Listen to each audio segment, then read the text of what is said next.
Horizontes do Jornalismo, por Carlos Eduardo Lins da Silva. Professor Carlos Eduardo, as boas práticas do jornalismo nos dizem que quando um erro é cometido em uma matéria, esse erro deve ser admitido e corrigido. Uma pesquisa indica que, ao ver essa correção, o público às vezes pode perder a confiança na reportagem. O que o senhor analisa a respeito disso? Essa é uma questão muito séria, Márcia. A pesquisa que você se refere é do Dartmouth College. Ela traz resultados que são um pouco contraditórios entre si.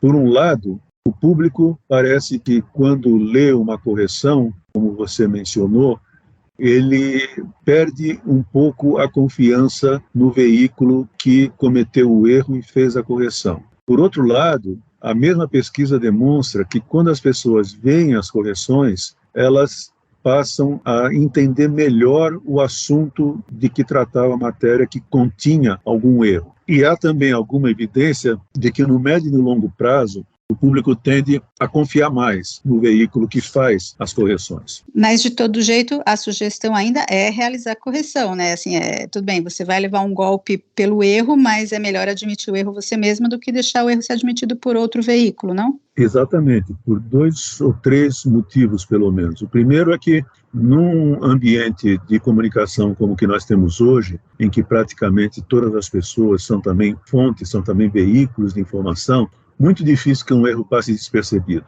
E é muito provável que um erro que não foi reconhecido pelo veículo acabe sendo apontado por alguém que é contra o veículo e muitas vezes alguém que é contra o jornalismo. Então, você acaba sofrendo o desgaste de ter cometido o erro, do erro ter sido desmentido e ainda sofre o ataque daqueles que não gostam do jornalismo, não gostam do seu veículo. Então, o que se pode imaginar é que já que você vai ter que sofrer algum tipo de dano por causa do erro, é melhor que você reconheça o erro. E mais ainda, que você reconheça o erro de uma forma bastante transparente, muito mais transparente do que atualmente a maioria das sessões de correções realiza. Márcia, se você pensar um pouco como era o jornalismo no Brasil, pelo menos, há 40, 50 anos, nunca havia erros a serem corrigidos. Os jornais nunca admitiam que erravam.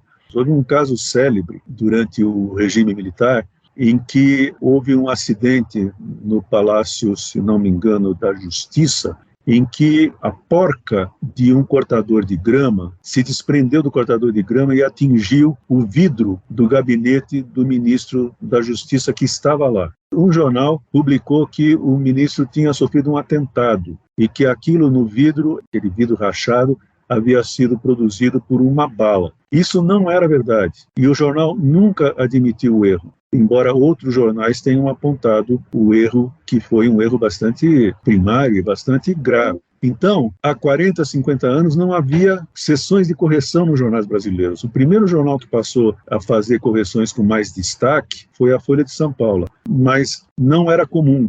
E os erros eram sempre meio que escondidos, meio envergonhados. Então, o que se recomenda hoje, inclusive essa pesquisa comprova e amplia essa hipótese, é que é preciso explicar o erro da maneira mais crua possível e mais detalhada possível, mesmo que isso acabe sendo uma coisa que, como você disse, eu disse no princípio, o jornalista e o veículo acabam tendo uma perda de confiança por parte do público. Se você explicar direito, com detalhes, com transparência, isso acaba revertendo em mais confiança. E depois é muito importante também que os veículos se coloquem à disposição do público para que o público possa apontar erros e para que o público possa dialogar com o veículo e com o jornalista. Então a ideia é corrigir sim os erros, corrigir o mais rapidamente possível, corrigir o mais amplamente possível, da forma mais detalhada possível e permitir ao público que participe do processo da correção, dando mais detalhes ou até oferecendo ao veículo, seja ele qual for,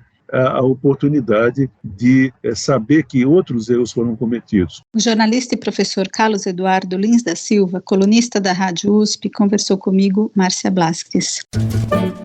Horizontes do Jornalismo, por Carlos Eduardo Lins da Silva.